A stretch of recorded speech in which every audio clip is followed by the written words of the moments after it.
Cheers na. Hello, what is up mga ma'am, sir, ma'am? Ako po si Ralph Cifra, isang visual artist from Manila, Philippines.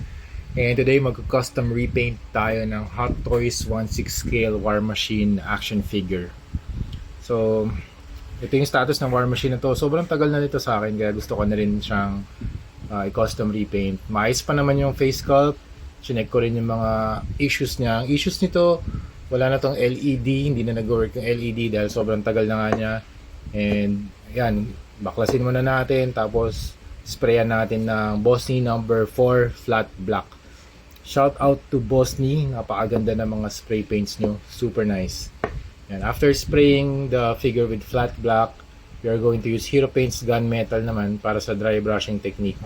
Sa dry brushing, nag-add tayo ng emphasis sa sculpt. Also, nakakapag-add din siya ng highlights and also nag-add din siya ng level of weathering. Okay, make sure lang na dito sa head sculpt ni Don Cheadle, itakip natin maigi yung faceplate kasi baka mamaya malagyan natin ng paint yung face ni Don Cheadle. We don't want that kasi maganda na yung ginawa ni Hot Toys dun sa dun sa face sculpt.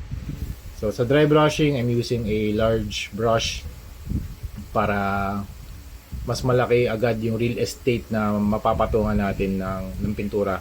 Okay, sa dry brushing, ida-drag lang natin yung paint across the surface. And also, hindi natin kailangan ng sobrang daming pintura doon sa brush. Konting-konti lang mga ma'am sir. Siguro, pwede tayo mag-load ng 15% lang dun sa brush. Para hindi siya mag-pool, hindi siya magkaroon ng any mga wet na area. So kasi ang concept din ng dry brushing, yung mga nakaangat lang na areas yung malalagyan ng pintura. So pag dinrag natin yung paint, mas makikita yung mga surfaces na nakaangat compared to dun sa mga nakalubog, hindi na madadaanan ng brush yun. Kung madaanan man, konti lang yung paint na matatransfer.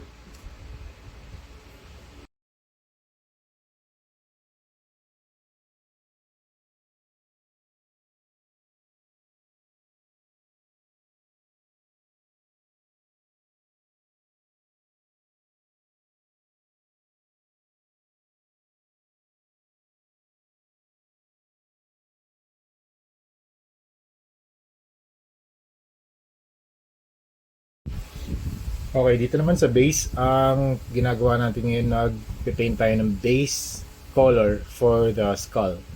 Okay, so start tayo with the semicircle on top, tapos let's put a line sa gitna from the middle hanggang dun sa baba. Tapos from there, mag-drawing tayo ng dalawang lines for the nose. So yun yung nasa middle. Pakita ko sa inyo in a while.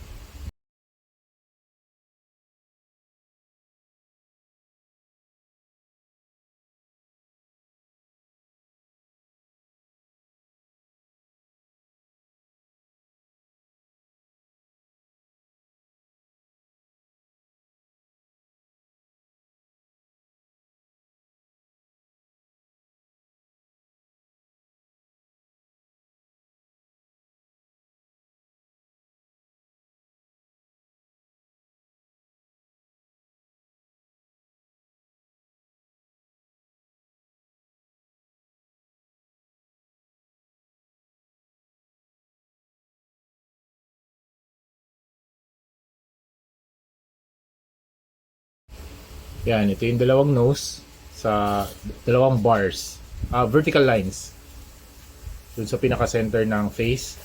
And then, one line right below with two lines. And then, isang line sa left, isang line sa right. So, that's how you create skull design. Okay. Tapos, dun sa cheeks naman, merong mga angular na segments or sections para ma-create yung tawag dun? Yung cheeks, yung cheekbones.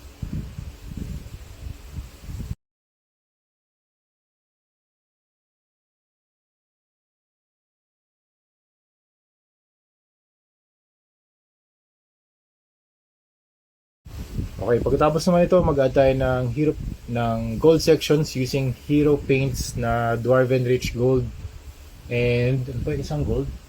Dwarven Rich Gold and Dragon Gold. Yan, minix ko yung dalawang gold para magkaroon tayo ng different anong two shades of gold na nakamix into one. So gusto ko kasi yung mixture ng dalawang gold na yun. Thank you very much again Hero Paints for this very nice paints. Meron sila mga metallics, primers, fluorescent paints. If you want to know more about Hero Paints, pumunta lang kayo sa Lazada or Shopee. Marami silang mga choices ng pintura, very high pigmented na water-based acrylics. You have the Army collection, Navy, ang daming kulay na pagpipilian. Maraming salamat Hero Paints for always sponsoring yung mga custom repaint na mga project natin. So sa face na to, nag-apply naman ako ng silver para dun sa kanyang hip segments or sections. Yan. Dry brushing lang din yung ginagamit ko rito. Pero mas careful na ako. Nakita niyo yung brush ko, mas medium siya. Hindi siya yung super large brush. Kasi nandun na tayo sa second phase. Ito yung mas nasa medium brush na detailing na tayo. Tapos mamaya, yung mga pinakamaliliit, yun yung pinaka-fine, yun yung finer details. Yun yung last na step. Lagi ako magsisimula sa broader brushes, medium, and the smallest brushes.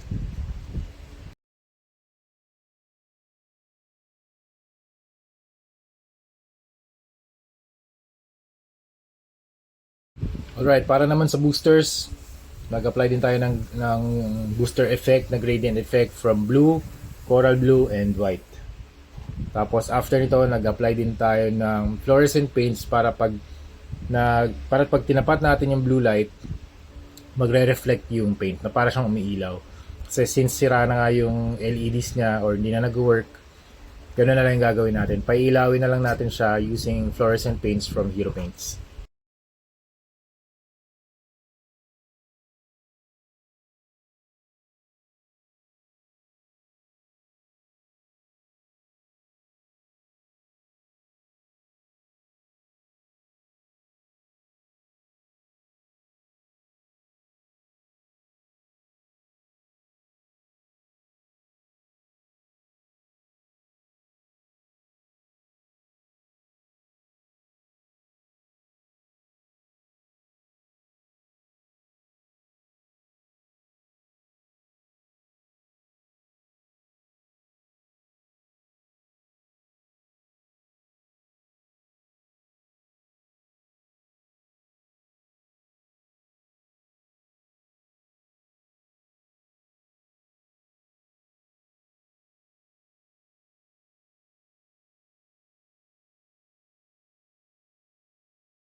Alright, tapos yung next step natin, mag-apply tayo ng blood effects using a sponge. So, pwede tayo mag-add ng blood effects sa chest, sa shoulders, sa waist, and sa feet.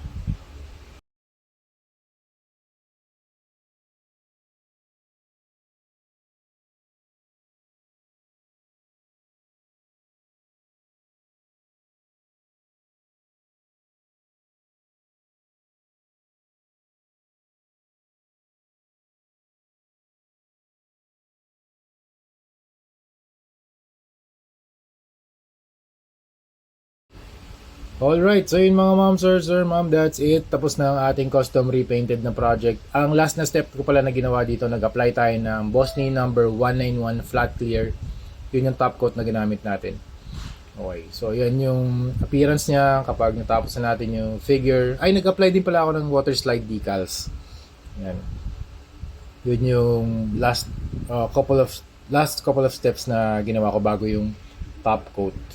Para lang magkaroon siya ng konting decal na design sa surfaces. Kasi medyo maraming surface na medyo plain. So gusto ko lang lagyan siya ng konting visual interest. Okay? So yun lang mga ma'am, sir. Thank you very much for watching and see you sa next video. Bye-bye!